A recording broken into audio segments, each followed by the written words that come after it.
Martial World Teyvat Chapter 32, Fan Fiction by Azazyel. Cloud Retainer's question. What was my marital status? Now that was a loaded question sorta. I gave a small smile as I said respectfully. I am currently courting Keqing, the acting leader of Liyue's Mililith. I am sure your adopted daughters are ladies of great beauty and talent, but I am committed to the woman I love. Cloud Retainer made a tsking noise as she looked at me in annoyance and said with a frown. No, no, no. A young man in your prime, especially with your physique, needs to spread his talents. You need a good woman who dash. But Ningguang coughed and cut in with a flat expression. Lady Cloud Retainer, I do hope you aren't going to suggest demoting my adorable Yuheng down to a concubine or something to that effect. So that you may bind Jake to the Cloud Refining sect. There was a moment of silence before Cloud Retainer shook her head with a suspiciously even expression as she waved her hand saying, Oh, dear heavens no. One was simply going to point out that Jake obviously is being ragged with no competent help as he has to go out and source all his materials. To Cloud Retainer's point, Ningguang's face twitched with annoyance as the bird-themed immortal adeptus continued her. Honestly rather valid points. First he had to spend an entire morning sourcing and making deals with the gold hoarder of Sumeru, and then he has to pick up his own food for lunch and travel all over Liyue to do all these chores. To say nothing of Keqing having to hurt him in trying to save him, when one of the Yiksha rather rudely decided to test their awareness.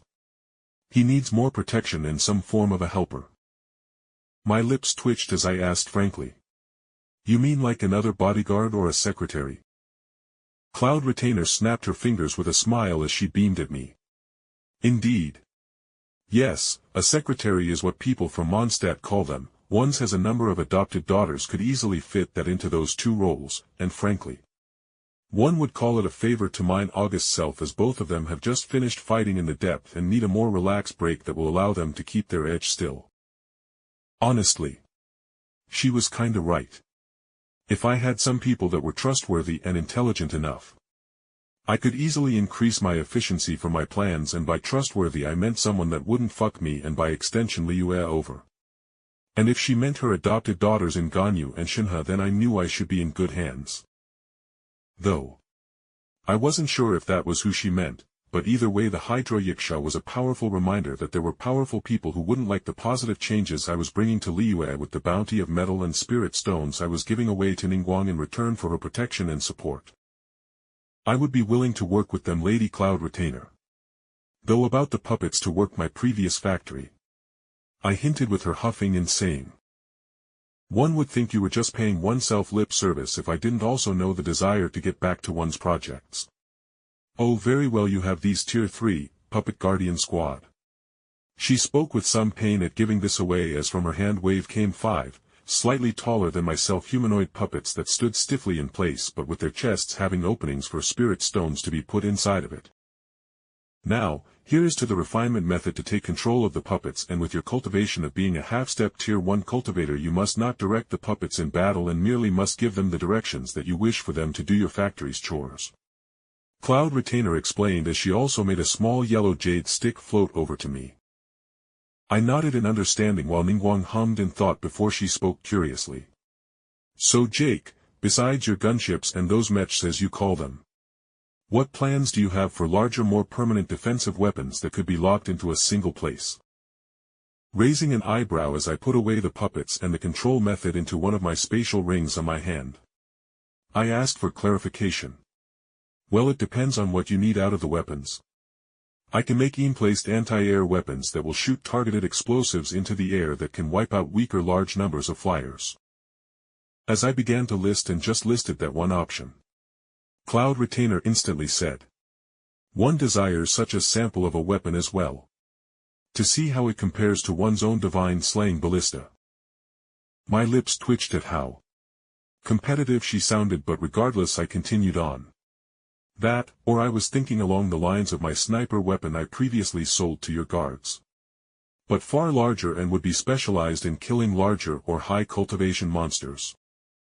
Both ladies shared a look of confusion, with Ningguang smiling wryly and saying, Jake, you do realize that nascent soul cultivators or saint-ranked martial artists have energy shields that can instinctively block a great deal of physical power. At that level, it's all about dealing more conceptual damage such as punching someone directly in the soul in the words of the martial artists. To that, I smiled and said frankly. But such a blow would make the monsters more open to cultivators or martial artists to attack, to say nothing of how overwhelmingly effective it would be upon a tier 3 monster who wouldn't have such protections. In the end, I shrugged as I said frankly. I honestly don't know how much you guys need the weapons. Besides the endless demon bats, and the few demon beasts I ran into while making my first factory, I have no true reference to the lethality of munitions and weaponry the Abyss requires. For a moment Cloud Retainer looked angry before she visibly calmed down and sighed, saying, "One forgets that despite your genius you haven't rose up through power and naturally saw the horrors that fill the world. But to put it simply, young man, the more dangerous and deadly the better, simply put." My lips twitched before I helplessly looked at Ningguang, who solemnly nodded, giving me no help whatsoever. But seeing no help, I just changed the topic as I asked, "Well, in this case, I suppose I should wait for your disciples and adopted daughters before I leave Liyue, Lady Cloud Retainer?" Cloud Retainer nodded quickly, with taking out a jade slip that glowed and shot out through a small open window as she said with a smile crossing her face, "Indeed, Jake, one has already sent a jade stick message that will tell them to meet us here. Once you meet them, you will be a good deal safer in traveling the world."